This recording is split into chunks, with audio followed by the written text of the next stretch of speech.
Hello everyone, কেমন আছেন সবাই? আশা করছি সবাই খুব ভালো আছেন, আমরাও খুব ভালো আছি। তো আজকে আমি সবার জন্য আরেকটা নতুন রান্না নিয়ে চলে এসেছি। আমি আজকে রান্না করব গোলাবাড়ি স্টাইলে চিকেন কষা। তো তার জন্য আমি 700 গ্রাম মুরগির মাংস নিয়েছি উইথ বোন।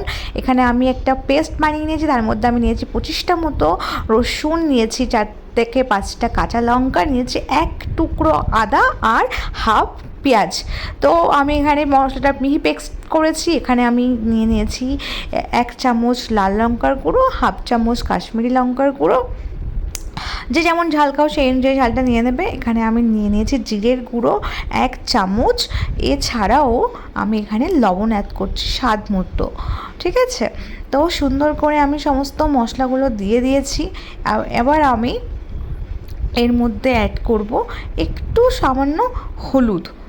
যদি কেউ শুকনো লঙ্কার গুঁড়ো অ্যাভয়েড করতে চান তাহলে অবশ্যই অ্যাভয়েড করতে পারেন, তখন কাঁচা লঙ্কার পরিমাণটা আপনাদের স্বাদ মতো ব্যবহার করবেন। আর এখানে কাশ্মীরি লঙ্কার গুঁড়োটা ব্যবহার করলে কালারটা খুব ভালো আসবে, যেহেতু গোলাবাড়ির কষা মাংসটা একটু কালচে কালার হয়, তাই কাশ্মীরি কাঁচা লঙ্কার গুঁড়োটা কিন্তু মাস্ট কালার আনার জন্য। এখানে আমি 3 চামচ মতো দই অ্যাড করলাম। এরপরে আমি সমস্ত মশলাটা মাংসের সাথে খুব ভালো করে মিশিয়ে নেব।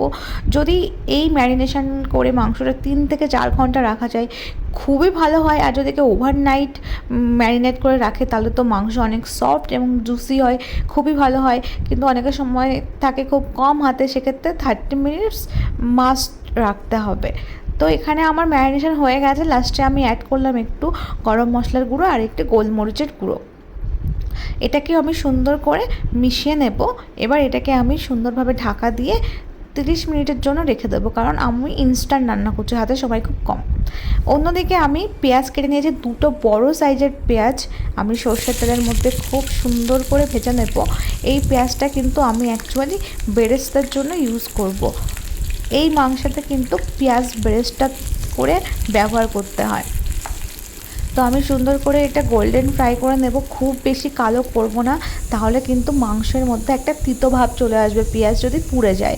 তো ফাইনালি আমার পেঁয়াজ হয়ে গেছে ভাজা, এটাকে একটু ঠান্ডা করতে দেবো, তারপরে আমি পেস্ট করে নেব।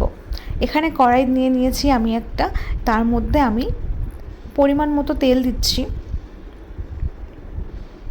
একটু বেশি তেল লাগে কারণ এটা পুরোটাই কষা স্টাইলে হয়। তারপরেও আমি এখানে খুব বেশি নিইনি, আমি এখানে ওরকম 100 গ্রাম মতো তেল নিয়েছি। তার মধ্যে আমি গোটা মশলা দিয়ে দিলাম, দারচিনি, এলাচ, লবঙ্গ, তেজপাতা। আর আমি কিন্তু কড়াইয়ের মধ্যে যখন তেলটা গরম করছিলাম তখন 1 চামচ চিনি দিয়ে দিয়েছি। চিনিটাকে ভালো করে ক্যারামেল করলে কি হবে, চিকেনের কালারটা একটু কালচে আসবে। এটা যদি লোহার কড়াইতে রান্না করা যায় তাহলে খুবই ভালো হয়। যাদের বাড়িতে লোহার কড়াই আছে তারা লোহার কড়াইতে ইউজ করবে। আমার যেহেতু লোহার কড়াই নেই সেই জন্য আমি ননস্টিকে ইউজ করছি। তারপর ম্যারিনেশন করা চিকেনগুলো আস্তে আস্তে আমি তেলের মধ্যে দিয়ে দেবো। পুরোটাই আমি দিয়ে দিচ্ছি।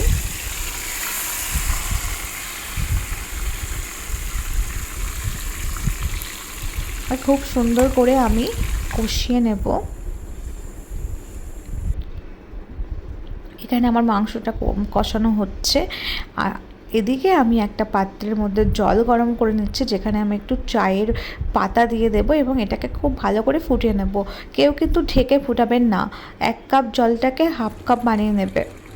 তো আমার পেঁয়াজ বেরেস্তাটা খুব ভালো করে পেস্ট করে নিয়েছি। যখন চিকেনটা কষানো হয়ে গেছে তখন আমি পেঁয়াজ বেরেস্তাটা দিয়ে দিলাম চিকেনের মধ্যে।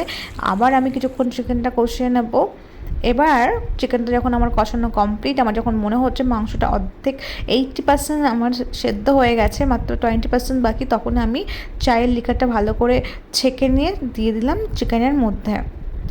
আর 20% চিকেনটা যেটা বাকি আছে সেটা আমি এই চায়ের লিকারে ভালো করে কষিয়ে নিয়ে একদম জলটাকে শুকিয়ে রান্না করলাম। তো হয়ে গেছে আমার চিকেন কষা কোলাবাড়ি স্টাইলে। কেমন লাগলো বলো? এটা কিন্তু যে কোনো ধরনের রুটি, পরোটা, নান এবং পোলাও দিয়ে খেতে পারবে, খুব ভালো টেস্ট হবে।